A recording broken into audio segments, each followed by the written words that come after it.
In the dark, dark tomb there was a dark, dark street, and in the dark, dark street there was a dark, dark office. In the dark, dark office there were some dark, dark stairs, and down the dark, dark stairs there was a dark, dark room, and in the dark, dark room was where the worst wrestling tropes go to die.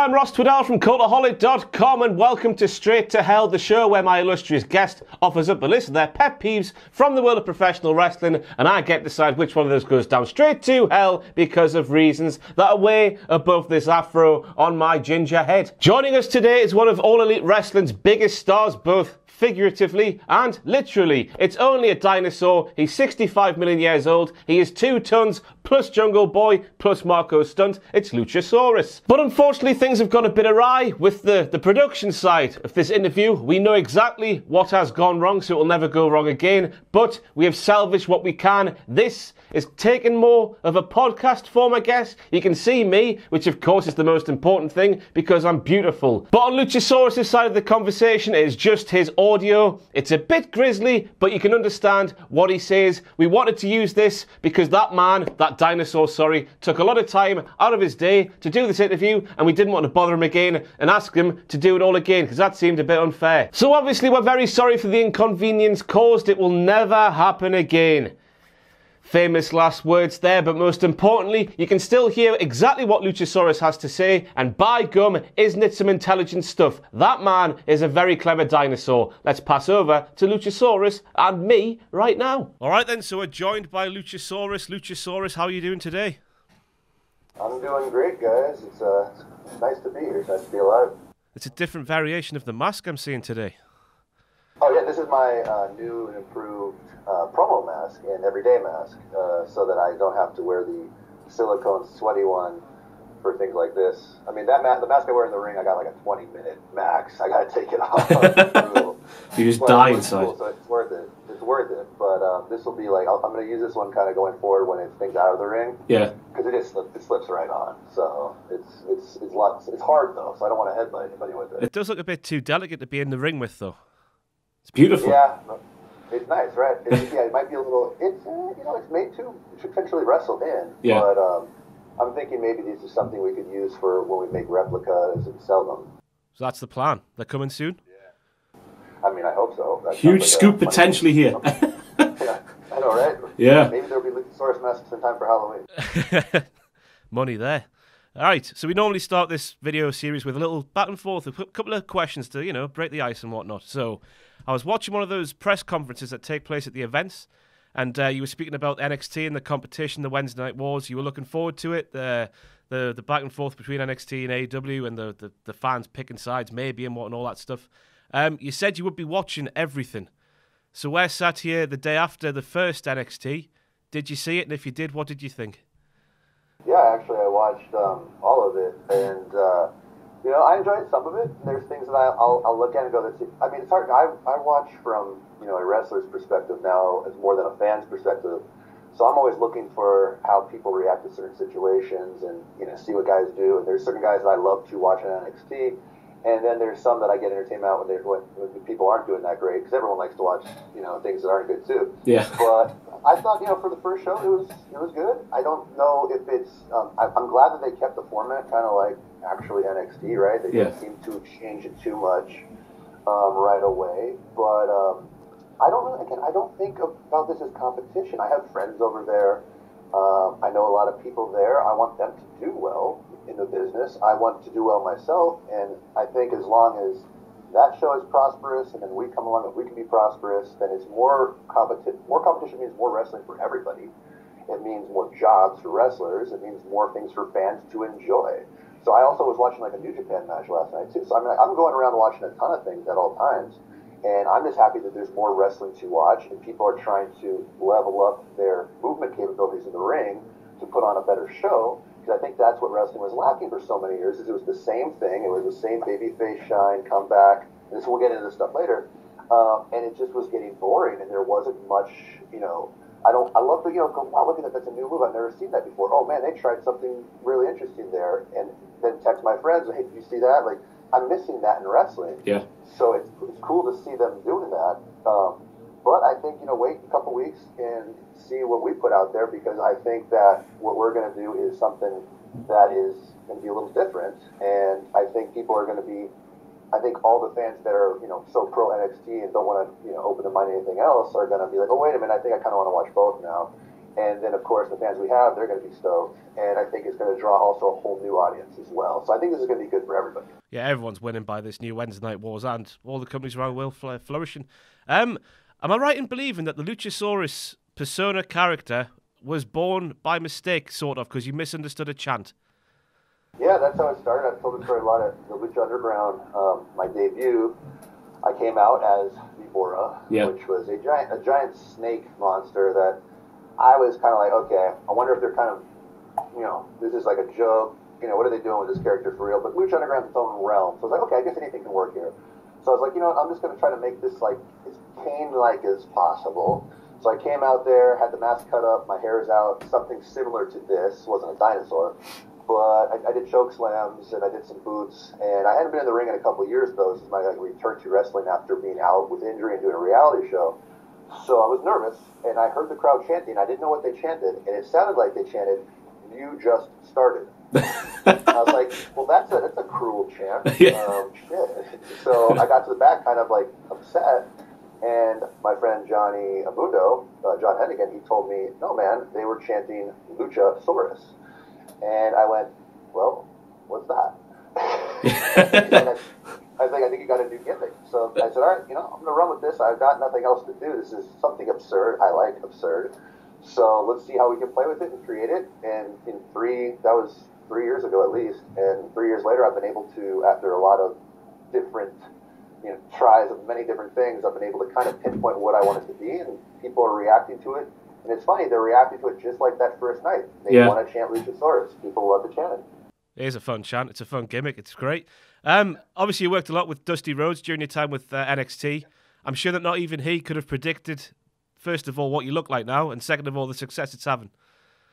No, anyone that I run into from that time period is, first they're surprised it's me. Like, is that you? Like, they always take a second. They go, nice to meet you. Oh, shit. They don't realize that it's me all these years later. Yeah. Which is kind of cool. I've definitely transformed a lot then. And, Dusty, he was there with me on the ground floor, and when I was very green, and he believed in something. And he saw something there. He knew that I had this look with these tattoos and this master's degree. But the thing that I tell everyone is what we think was missing was the mask. And we didn't really think about it at the time, but as soon as I put on the mask, everything I was trying to do kind of just became something really interesting to people to look at and to kind of play along with. Yeah. So it was Dusty definitely gave me the confidence to try something with who I am as a person rather than trying to do something else. And it took me a few years after that to finally let it click. So I wish he was here to see it. Yeah. But I'm really thankful for the time I had with him. And speaking about the gimmick itself clicking, I heard a recent interview you saying it's still very much a work in progress, and you're still working out certain details as to who you are. We know you've got the master's degree. I believe it's specialising in 12th century medieval literature. Yeah. We know you weigh 2 tons plus Jungle Boy. We know you're 65 million years old. Is there anything else you can let us know that's brand new information that we can take and do whatever with it? Well, I think the biggest thing now for me, that's pretty much all the highlights. A lot of people don't know about my uncle who lives up in Loch Ness. I bet he's a monstrous man. He's very monstrous. We haven't talked in a long time. So I do have, people think I'm the last of my kind. I do have relatives. And they're around, and there's just a lot of dinosaur animosity these days. I think because there's a lot of money in being a dinosaur. You look at Jurassic Park, and I'm so thrilled that they cast real dinosaurs to play dinosaurs. But at the same time, because of that, it's created some division because people want the next payday. So if I can bring dinosaurs back together with what I do on TV, like that's my goal right now, is just to do a platform to bring awareness to my species. We've come a long way since the days of Barney in my youth. Oh, please don't even. It's a good morning so far, but yeah, no, we've made some big strides since then, and I'm glad that we're continuing to move in that direction. And I need to continue to realize I have a responsibility with what I'm doing out there. And finally, just before we get going with the main part of the video, the draw was made for the AEW Tag Team Championship Tournament. You got a really hard one, first of all, didn't you? Yeah, I'm going to be stretching a lot that day. I'm excited about that, though. The Lucha Brothers are one of those teams that the creativity and what they do is you're not going to have a traditional match with them. Don't even try. It's going to be something different and something unique. But me and Jungle Boy have a lot of things we haven't had a chance to do, and they're the perfect opponents to do it with. So, I'm already thinking of stuff, planning ideas, and we're going to go out there and try to put on a match that people go, wow, we got to watch that again. Yeah. So I'm looking forward to it. It's definitely a challenge, but we've been waiting for something like this. I can't wait for it. It's going to be fantastic.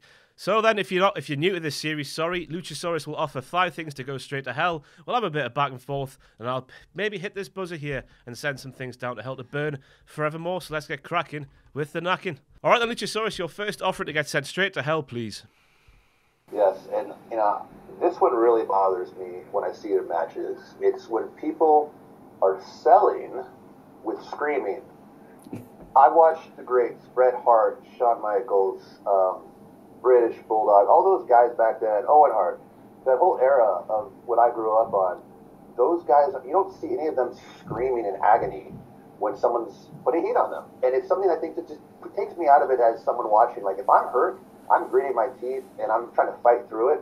Unless someone just broke my leg in half, unless I'm done, unless I'm about to be carted off, you don't scream when you're getting beat up. That's not a reaction. That's not a natural reaction. To me, it's an overacting reaction. So I think that's something I'd like to see people do less of. And, I always think maybe the person's never been injured, because I've had a lot of injuries, and bad ones, and I didn't scream. Maybe I was cussing to myself, but you're not screaming in a high-pitched voice. So that's something that's not cool for dinosaurs, for sure. It's a weird one, because your body just, because I've broke fingers, that's the most I've ever done, and your body just enters into shock, doesn't it? You don't really think about screaming. You're just thinking, oh my God, my finger's going to fall off. Yeah, and you're trying to fix it, or you're trying to, you want to get help, I guess. But, I've broken my wrist in the ring in practice. I've torn my bicep. And when I tore the bicep, that was seen on camera on Lucha Underground. And my reaction was to grab the arm, and I was, just pissed, and that thing hurt bad, but I wasn't screaming. Imagine me also taking heat from someone in the ring and screaming. With that, I feel like that just ruined my character. So it's just not, it's not something that shows toughness. I don't know. It's just something that I think people do. I don't know why they do. I don't know where it came from. But, I always go back to Bret Hart. He's my favorite of all time. And I couldn't imagine him ever doing that. Just to play devil's advocate, you don't think it works for some characters who are sort of like the stereotypical chicken poo heel to keep things PG? You know what? I think, well, that's the thing. Anything can work in little bits and pieces. But even if they did it the whole time, I don't know. Then where does it go from there? I think, a little bit of that when they're more kind of scared. But as soon as, you're getting beat up, it's okay, you either fight back or something. But I think you can only do so much of it. So anything in small doses can work. But I've seen, my problem is when that's the selling throughout the entire match. Yeah. So yeah, it works in some places, it doesn't work in others. Just because of the stuff that doesn't work in others, I'm going to send it straight to hell. Boom, it's gone down to hell. We're 1 for 1. All right then, shock and horror, we're 1 for 1 here on Straight to Hell. Luchasaurus, your second offering, please. All right, now this is one that could be a little tricky because it's been done so much, but I think a lot of people will agree with me. I know a lot of wrestlers agree with me. Bump and feed comebacks. I'm talking about the babyface comes in, either singles where they get up from a rest hold, which we'll get into, or they come in on a hot tag and it's just bump the guy, clothesline, fire up to the audience, body slam, hit, the stereotypical comeback where you just got somebody taking moves and then just getting right back up and running as fast as they can right back at you. Why did that ever become a thing that at all works? Now, I know there's certain guys, maybe John Cena can get away with it, right? But that was the name that came to my mind immediately. Of course. And I think he's someone that popularized it, and I think it was a style I learned it in wrestling school and didn't question it for years until I got into some higher level ideas. But then I realized, well, wait a minute, I'm a giant monster. I could easily bump and beat someone, but I don't want them getting up when I kick them in the face. So I try to when I do comebacks, and you've noticed, I'll kick them in the stomach, I'll kick their clothesline, things before I drop them, so I can get a couple strikes in without bumping them. Because once they're down, I want them to stay down to make my stuff look cool, and I don't want it to be phony. So, to me, that's a big one that, it's just a stereotypical thing that I feel turns any character into just wrestler guy rather than their own unique self. And I feel like everyone at this time in 2018 owes it to themselves that they want a hot, fiery moment in a match to come up with something unique that their personal character would do that no one else would do.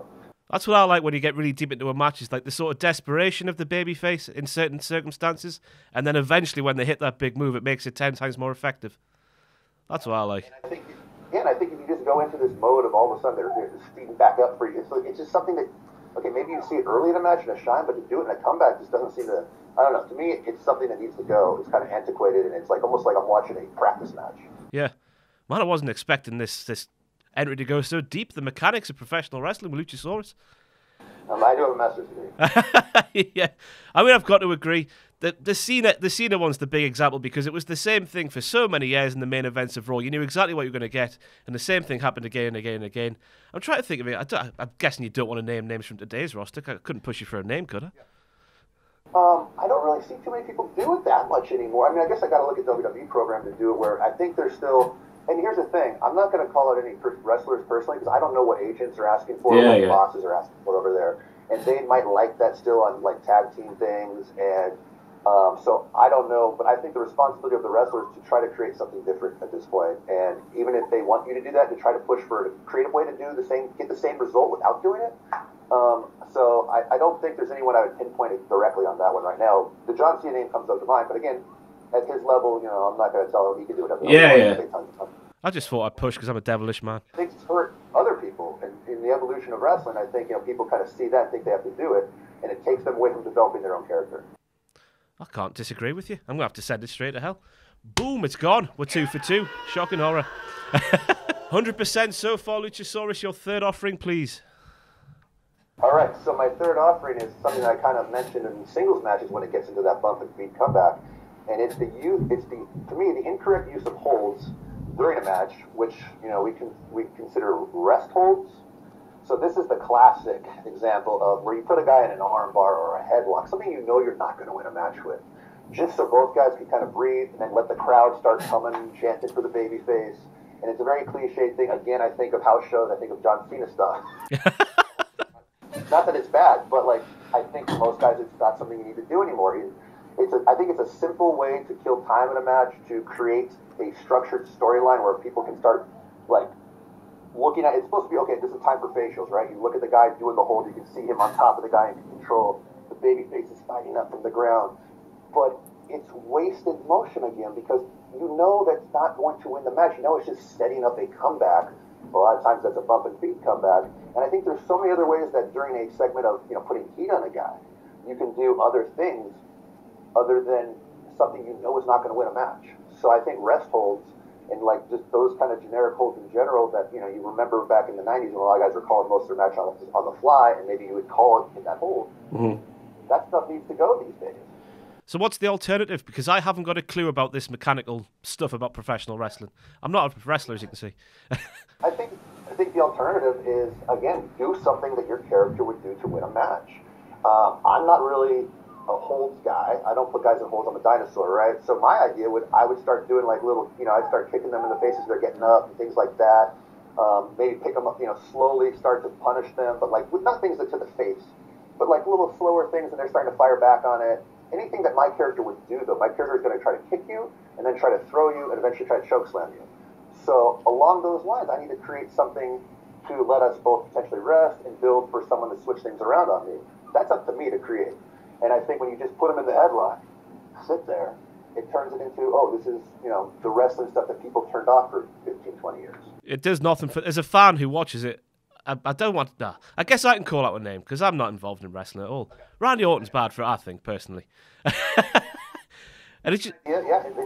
Here's the thing, like, again, another guy who can do whatever the hell he wants. Yeah. I'm not going to do it. And the thing is that I think at this point, it's like, okay, this guy's going crazy right now. King Charles. That's it. There he is. But at the same time, like, okay, so he does that, and it's just time for people to check their phones. Yeah. Now, 2019, people have a short attention span. I want to do things in a match where even during slow points in a match, they know maybe I'm going to throw a cool kick right here. I can't miss that. I got to keep my eyes off the phone and on the match. So I'm trying to think about our modern day audience and what they're interested in. And a rest hold, to me, takes someone onto their phone, and then they're checked out. As soon as you're looking at your phone, you're home watching a movie on Netflix. The moment you're surfing your phone, you don't know what's going on in the movie anymore. So to me, it's the same kind of thing. I'm trying to remove things like that from my matches that cause people to lose interest. And here's a great example. Look at Kenny Omega's long 40, 50-minute matches in Japan. I don't see many rest holds in those matches. And you'd think if any match needs a rest hold, it's a 50-minute match. So, again, it's a different time. Like Bret Hart and Shawn Michaels, they did a bunch of that stuff in their Iron Man match for 60 minutes. Some people love that match, some people don't.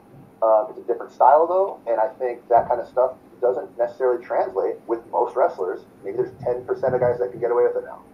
I guess it kind of relates to your previous point in a way, with the sort of the desperation move and then a big move happening, and then the period of rest happening in sort of a more natural way rather than a rest hold.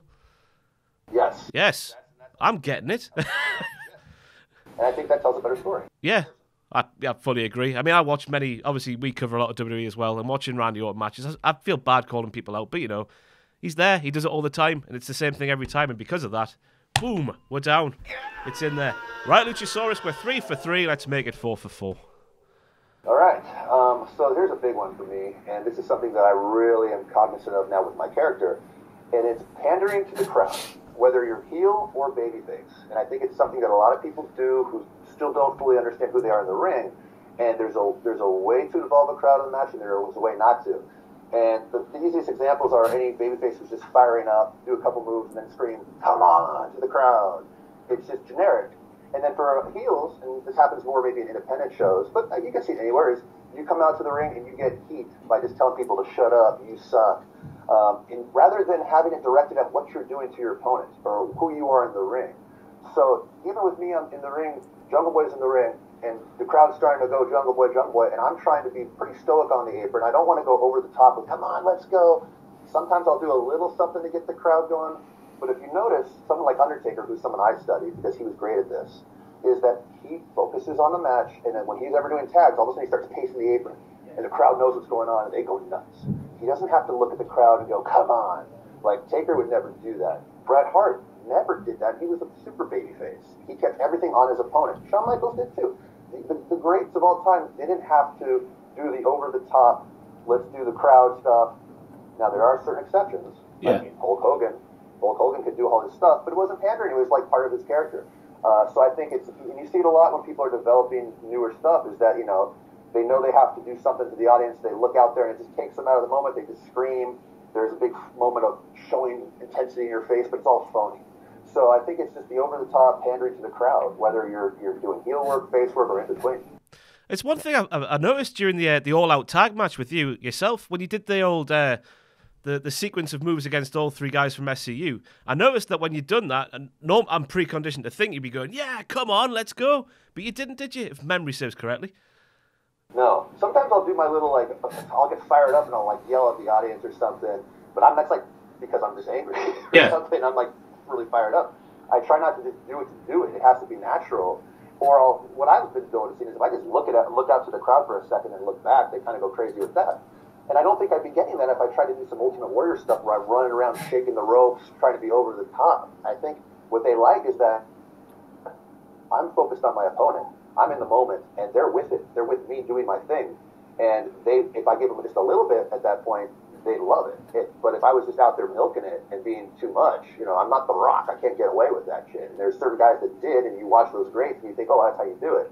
But again, you can't take the one exception and make it the rule. Yeah. So I think for the most part, most guys doing that, it's just people like, oh, come on, I get it. Yeah, you're the babyface or whatever.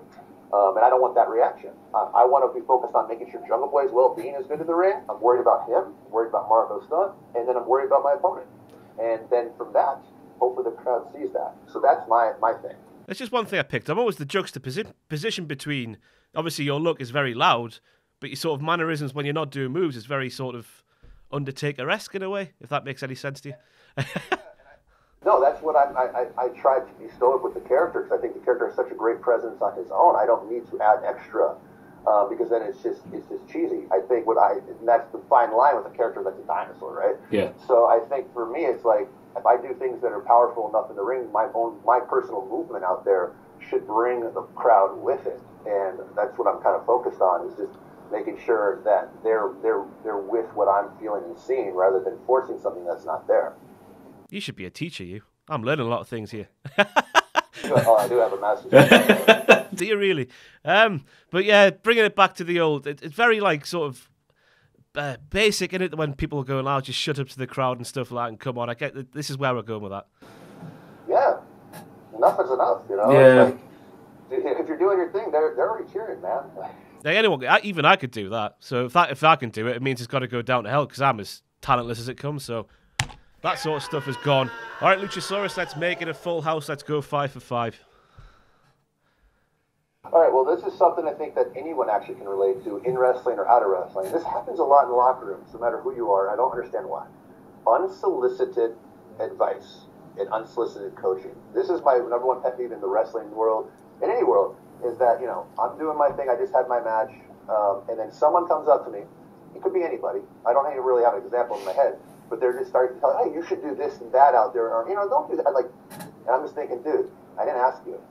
And it's somebody that you do want their opinion of, by the way. Like, let's say Kenny Omega came up and gave me advice. Obviously, I'm going to be like, yes, what do you want, sir?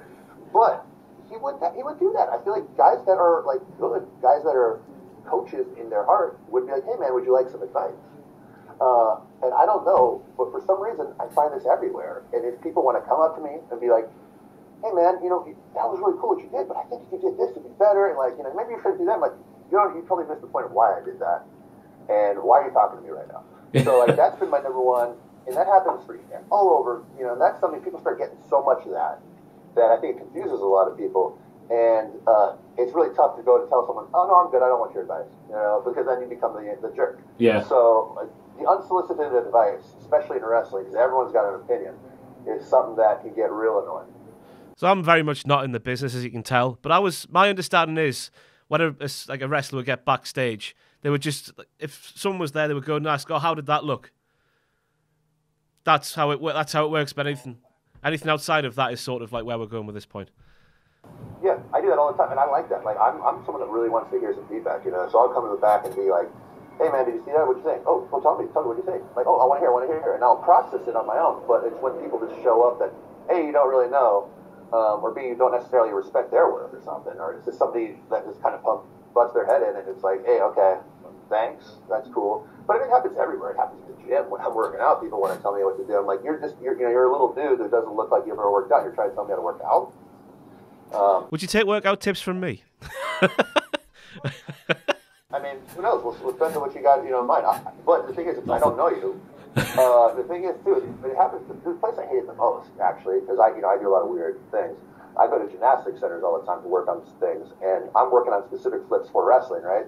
And you always get some little gymnastics guy who weighs probably half of my weight, half my size, trying to tell me correct gymnastics for him on a flip, and I'm like, you add a 100-pound weight vest to your body and try that flip, bro. Yeah.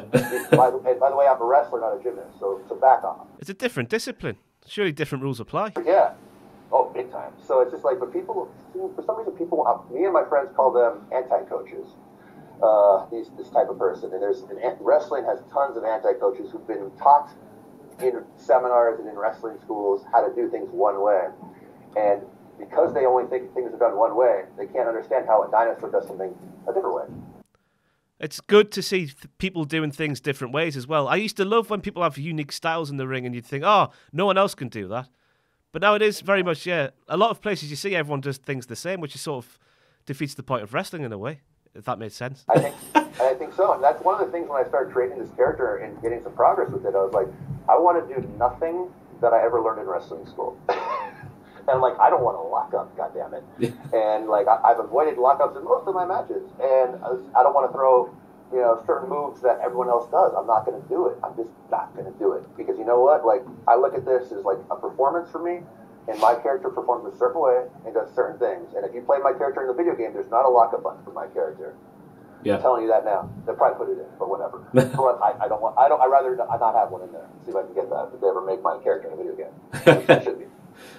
That's coming soon, isn't it, I heard? Yes, I hope so. All right.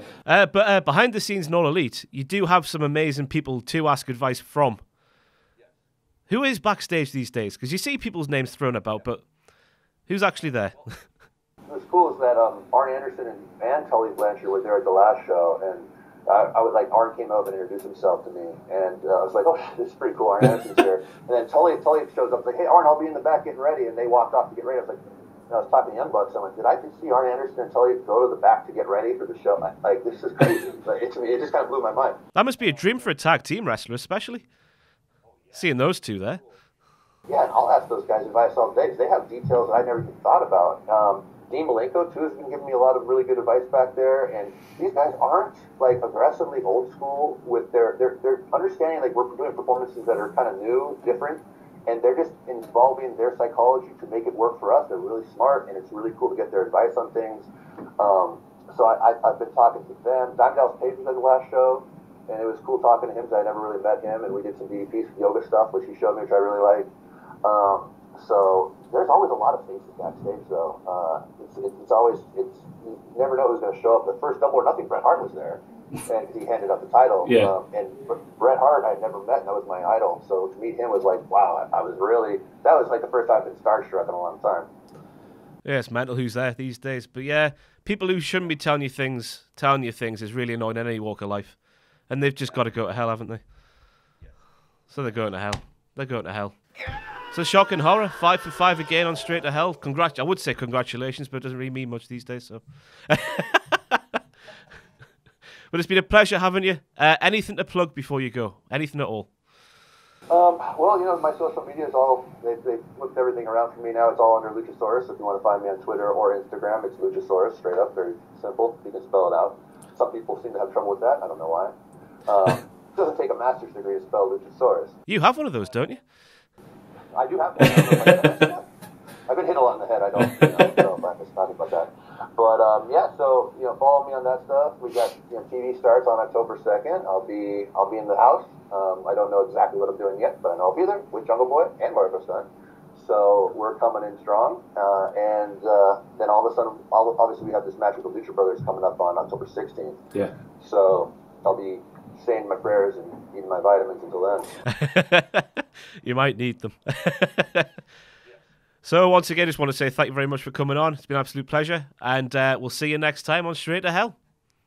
All right, thank you. Thank you. Thanks for watching. Let us know what you think in the comments below. You can follow us on Twitter at Cultaholic. You can find us on Facebook at facebook.com/Cultaholic. And if you enjoy what we do here at Cultaholic, you can pledge to our Patreon page, patreon.com/Cultaholic. Hit subscribe and join us.